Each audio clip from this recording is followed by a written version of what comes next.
start talking to no microphone at night like this in a different tone of voice, you find that an entirely different vibration comes through. What happens when we just start communicating slower, different? In the tenderness of voice, we maybe find some new way of being. Naturally, if somebody wants to get loud, I want to get loud. And so to do this is totally different, you see. Are you paying attention? It doesn't even matter if you are. That's the whole point of ASMR. It's just a feeling.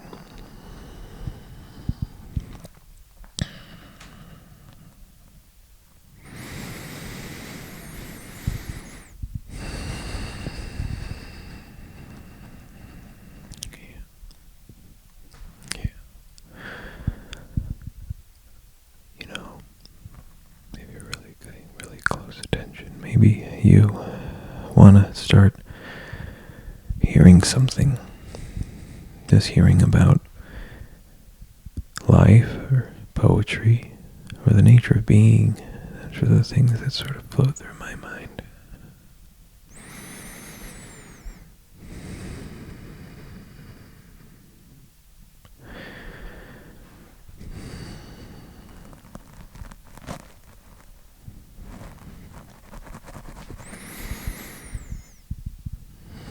At the core of all things, we find there really is the breath. Oh, it's so vulnerable to just breathe with one another.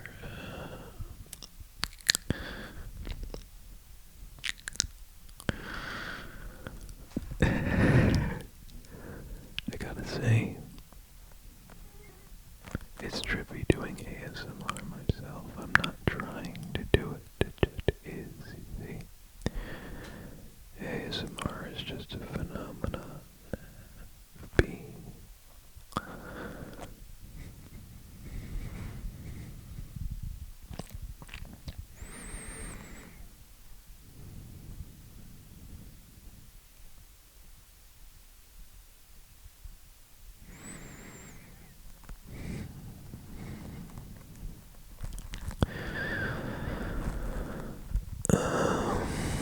I know people that don't always listen to ASMR start to think it's creepy. It can be, what's going on here? What's all?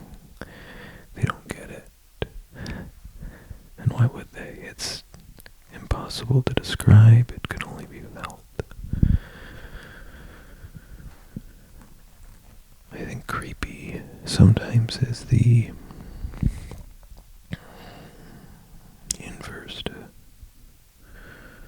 real vulnerability, which is to say, we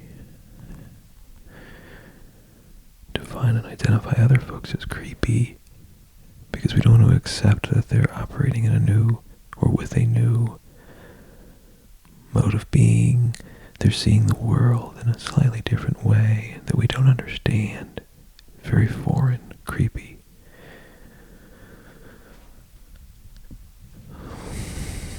Certainly there's some authenticity to creepiness. There are weird dudes out there. I mean, I'm not a weird dude in the violent, dangerous sense, but in the creative sense, I'm a very, very weird man. And my content certainly doesn't strike everybody's fancy in any way. I have many different strains of mind, ways of expressing myself.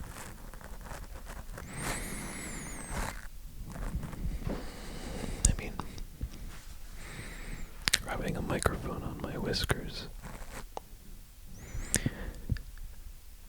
That's pretty strange. And yet something like that is at the core of what ASMR is. It's so subtle and tender and impossible to articulate that it just is this incredibly beautiful isness of the sensorial experience of man.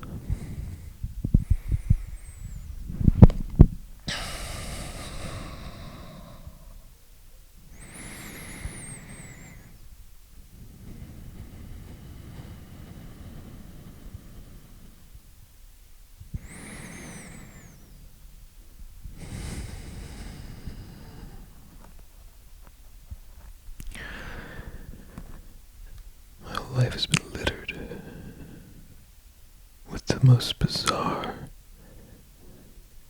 indulgences in ASMR, just endless hours of playlists of totally random material. It's weirdly come back to equip me now in life in weird moments.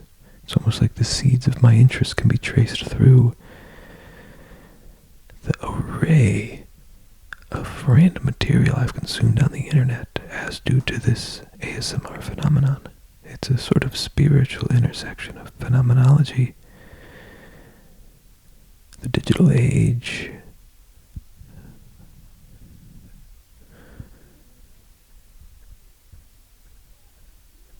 and spirituality. It's the pathway of my life. I sense in it, oh, I was consuming material well before I was ready for it in ways that now feel divinely orchestrated. But then again, we simply make meaning out of our lives. We create the stories, and we embody them. All that really exists is the present moment, and as we look to our past and draw narrative out of it, we are playing the games of the thinking mind, and that storytelling is necessary in our modern world and the ancient world.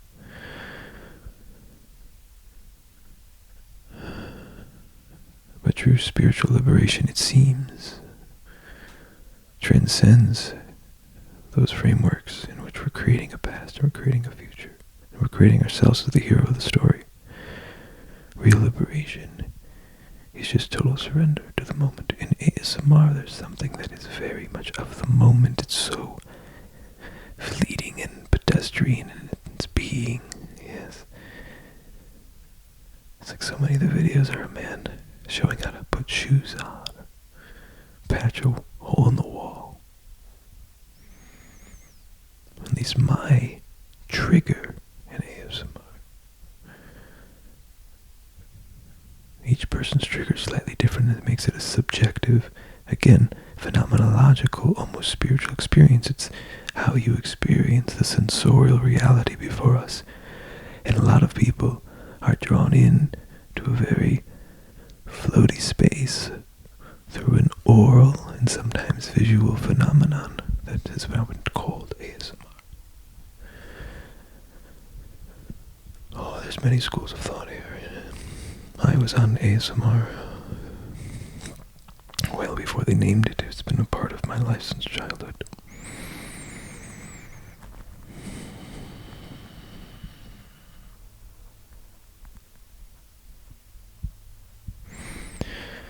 There's intentional ASMR and there's unintentional ASMR.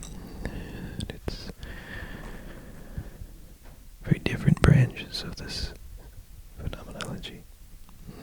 I am mainly triggered by unintentional ASMR, which is when somebody records or says something or does something and they didn't intend it to be all relaxing like ASMR. They just were doing it, and that's pure. The internet now is filled with people regurgitating it and pretending to do it. And it may still be experiential for others, but for me, my trigger points have always been in this sort of pure sense. Even me recording this here, I'm not trying to do ASMR, although I hope it captures its wavelength. And the ASMR that is true, it's not an attempt, it's not an affectation, it's just actually the relaxed way of being.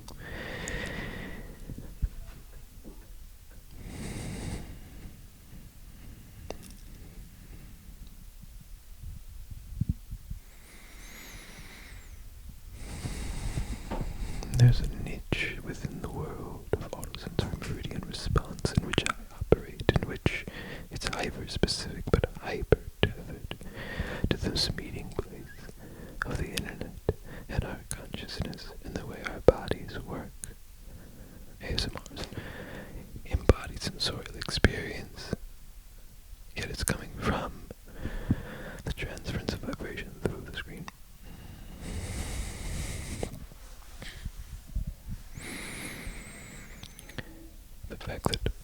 folks far and wide are having these sort of tingly experiences.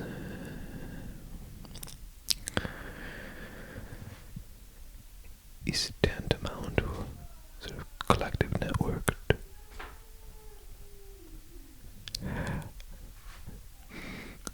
You may hear my baby in the background. I don't know.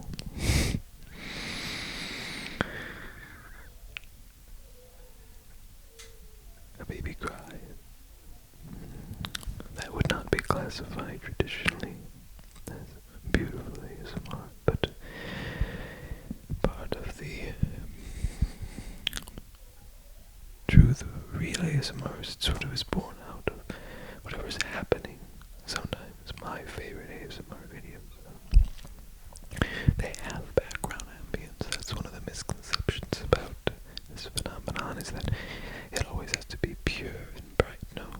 I love the sound of a lavalier microphone. I love a little bit of white noise back there. Even ambience. Oh, it goes across the board.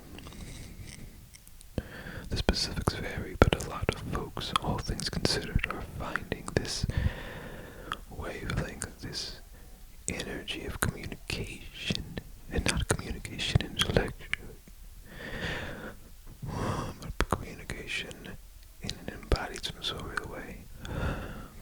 It's the breath. They're finding that relaxing and effective at tuning into themselves at a more subtle level. It's strange, and this is happening through the internet now. ASMR is at first an embodied personal experience in the material world, which is to say, when I meet somebody and they trigger me and they have that vibe about them, a natural way of speaking, a natural way of communicating, that they create in me the same phenomenon. It's way richer, way more present.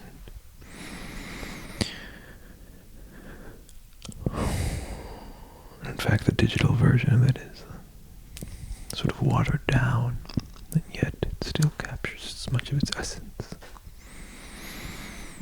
So I can't claim that the ASMR phenomenology is wholesale a digital experience, but it is permeating our culture and affecting our bodies through the information matrix. Whole schools of thought could be drawn out of this world. I'm not sure ASMR is even the long-term name for this. This is a spiritual exposition. I'm amidst the project of exploring ASMR's